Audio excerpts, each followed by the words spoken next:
The twist ending, the why. Or do I use the spare key you hid in the fake rock? The dragging thud stopped right outside the kitchen door. The wood was the only barrier left. Sarah looked down at the tablet in her hand. On the screen, the muddy hand under Maya's crib remained perfectly still, gripping the railing. An eerie, profound calm suddenly settled over Sarah. The panic evaporated, replaced by the cool, hard logic of the inevitable. She walked forward and pulled the heavy bolt, unlocking the door. He didn't burst in. The door handle turned slowly and he pushed it open, leaning against the frame for support.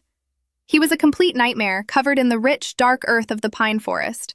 One of his boots was missing, and the sock underneath was soaked with mud and blood. He was shivering, his teeth chattering, but his eyes were shining with a terrifying, triumphant light.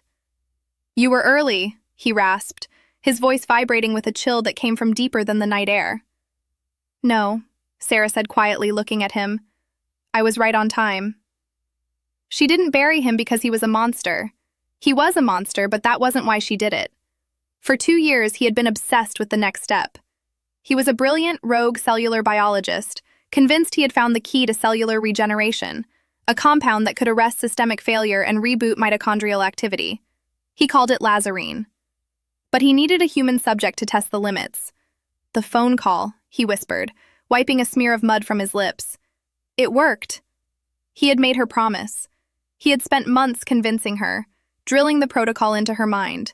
Declare death, wait 15 minutes for cellular arrest, administer the injection, bury me, and wait for the signal. He had even preset the phone call, a failsafe on a timer, so she would know it was over. She had done everything perfectly. The 2:14 a.m. timestamp on the call wasn't the time he escaped. It was the exact moment the timer went off. "How does it feel?" Sarah asked, her voice steady now. "Like ice," he said, taking a stuttering step into the kitchen. "Like fire. Everything is awake. Too awake." He reached out a muddy hand toward her, seeking comfort, seeking confirmation that he had succeeded. Sarah took a step back. She looked at the tablet, still showing the hand in the nursery. The twist wasn't that he was alive. The twist was that the Lazarus drug did exactly what he claimed. It didn't just regenerate the cell. It replicated consciousness across a localized neural network. "The drug worked," Sarah said, looking not at him but at the baby monitor. The muddy hand on the screen suddenly moved, no longer under the crib but reaching into the crib.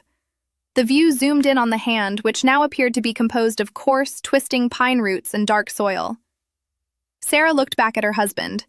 He smiled, and she saw the mud in his mouth begin to writhe like living worms. "The call wasn't the failsafe, Mark," she said, her voice a chill shadow in the warm kitchen. "The burial was the incubation."